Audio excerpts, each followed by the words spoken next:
In this video, you will learn who is required to file income tax returns or ITR for assessment year 2020-21. Every company or firm. Every person other than a company or firm whose total income exceeds the maximum amount not chargeable to income tax.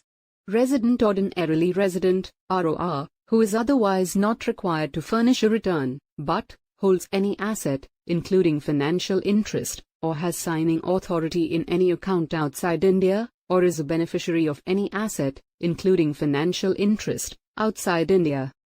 Note that if a person's, that is, an individual, Hindu undivided family, association of persons, body of individuals, or artificial juridical person, total income exceeds the maximum amount not chargeable to income tax, without giving effect to certain exemptions, rollover benefits on investments, or deductions, like those available under Chapter 6A, they will still be required to furnish returns. If you are an individual, you must file income tax returns if your total income is above 2.5 lakh rupees, for those below 60 years of age, above 3 lakh rupees, for those over 60 but less than 80 years, or above 5 lakh rupees, for those over 80 years of age.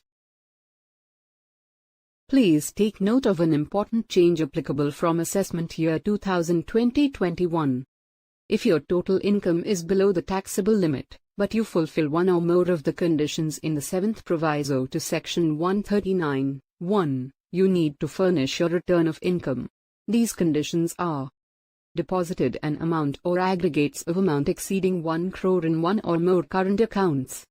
Incurred expenditure of an amount or aggregate of amount exceeding 2 lakh rupees for travel to a foreign country for yourself or any other person.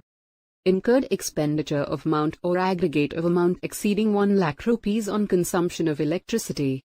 The 7th proviso to Section 139(1) is applicable to all persons other than firm or company.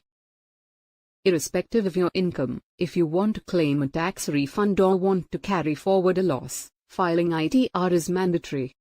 Even if you are not legally bound to file income tax returns, it is advisable to do so, as it may be helpful in cases where you need to show proof of income from an authentic source. It is also a required document for visa and bank loan applications.